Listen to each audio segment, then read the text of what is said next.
Let's talk to Craig Erlam. He's a senior market analyst on Oanda and also a Mark Hughes expert extraordinary. Extraordinary, as you said, off so many of these sort of managers get new jobs quickly. It's quite incredible. Managers who have achieved so little in the game that somehow manage to walk into jobs. His interview technique must be absolutely remarkable.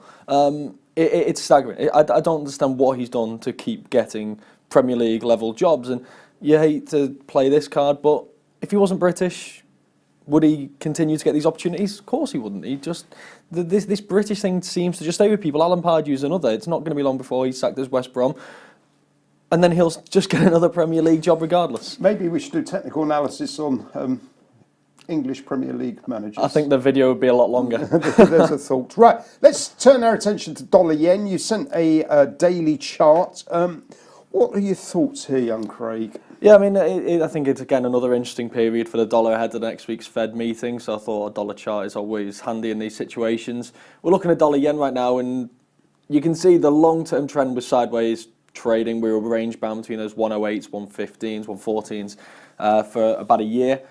And we broke below that a few weeks back and things started to look quite negative. I think I talked about this chart previously, talking about those previous support zones, which all of a sudden are very interesting resistance areas. Well, those key supports that we've talked about were all broken, weren't they, on the technicals? Yes. So we finally broke below them. I think it was, back towards the end of February. We had a retest of it shortly after in early March, and that held around those kind of 108s. A lot of people tried to highlight specific levels. I'm not particularly interested in specific levels myself, as you'll typically see from my chart. I tend to have moving average bands. I like Ichimoku. It highlights interesting zones. Yep. And I think that's far more important than trying to pick the exact top or the exact So just bottom. to add to that, okay, because for my sins, and I don't tell very many people this, that I'm sort of qualified in technical analysis, the important thing is that technical analysis is not a precise science, okay? You know, the idea of support and resistance being one particular chart point is not the case, okay? It's normally there or thereabouts, and only experience will teach you that. So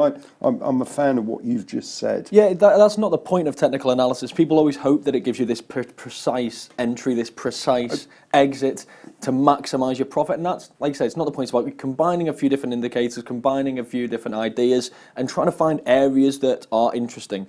And that's really what I try to do with these. You can see these support, for example, you've highlighted a zone between, say, 107.30, 108. Somewhere around there, I'm looking for examples, I'm looking for evidence that the market's rotating. And that's what we're looking at here. On this occasion, we got back to that 38.2. That's one area, actually, the fibs, where you can quite often see this precision, this precise reversal point. But again, because I'm not these are looking natural for numbers, aren't they, in nature? I don't understand why they work. But they I don't think work. a lot of people do. But I mean, the thing that I always use to explain fibs is, for one, like you said, they are natural in nature and they are occurring, so you can't ignore it. There is the self-fulfilling aspect as well, which is if enough people use something, that level starts to work. And I think that is the case with fib a lot of the time. You hit the 50 fib and you rotate immediately off that level. That's not a coincidence. And then I think it combines well with Dow theory as well, this idea that markets, when they do correct, they correct either a third, a half, or 2/3. This isn't precise. It's 38.2, it's 50, and it's 61.8. But it coincides with that theory, and that's another reason why I think it works quite well. In this case, we've hit the 38.2, and we have rebounded off it straight away. I wouldn't be surprised if we move up towards that kind of 50 level. You start to come into the Ichimoku cloud again, which can be support and resistance, highlighting bull and bear markets. We did chop through it a lot through that sideways trading period, but as with moving averages, it's meant to work, or it's meant to be a good indicator in trending markets rather than as in upward trending or downward trending rather than sideways. So we could see it become an interesting resistance level now that we have broken that support. When we're looking at the fundamentals affecting this, you're looking at what the US is doing. A lot of people are still bearish the dollar.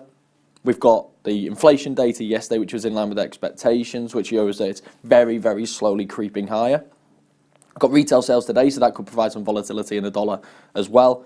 And we've got the Fed next week, widely expected to raise interest rates. That hasn't been supporting the dollar recently, but people are very interested in those economic projections which will accompany it. First economic projections we'll get under Jerome Powell, the new Fed chair. It will also give us an indication as to what impact tax reform has had on expectations from policymakers, what impact things like tariffs maybe are having on expectations, because what inflationary impact that would typically have. And I think policymakers are edging towards 4 at this point, and if that's confirmed by the projections and the markets are not too far disaligned with that, that could provide some near-term support for the dollar. If, however, policymakers hold off and decide we're still happy with 3, that could provide that little negative shock to the markets for the dollar and help this move lower. And again, coincide that with what's happening in Japan. The prospect that we're talking about 2019 be the year when we start to see policy being unwound, and it looks quite negative for this particular pair. Okay, so we talked about the fundamentals, we talked about the technicals. The $1 million question: if you were trading this currency pair at the moment, what would you be looking to sell into any strength for choice, because the trend is downwards? So I can't say what I would do. However, what I would say is, when you're looking at a market like this, what I would like to see, this support zone, the 108s, 107s to 108s.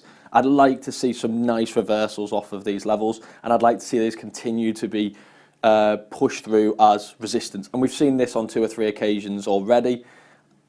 The concerning thing in the near term, which is why I think you could see a bit of a correction even up to 108.50, which again is still in that longer term support zone, so I'm comfortable with that.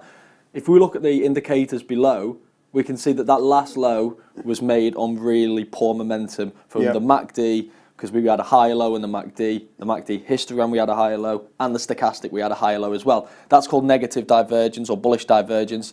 That isn't a good bearish indicator. That suggests that the market may have entered a small, short-term corrective mode. So therefore, a move back towards 61.8 wouldn't particularly concern me. And if anything, I'd probably be happier with that than another move lower with the momentum indicators not supporting what the charts are necessarily saying. Craig, as always, fascinating stuff. I love talking about this as much as I love talking about the English Premier League. Craig, thank you. Thank you.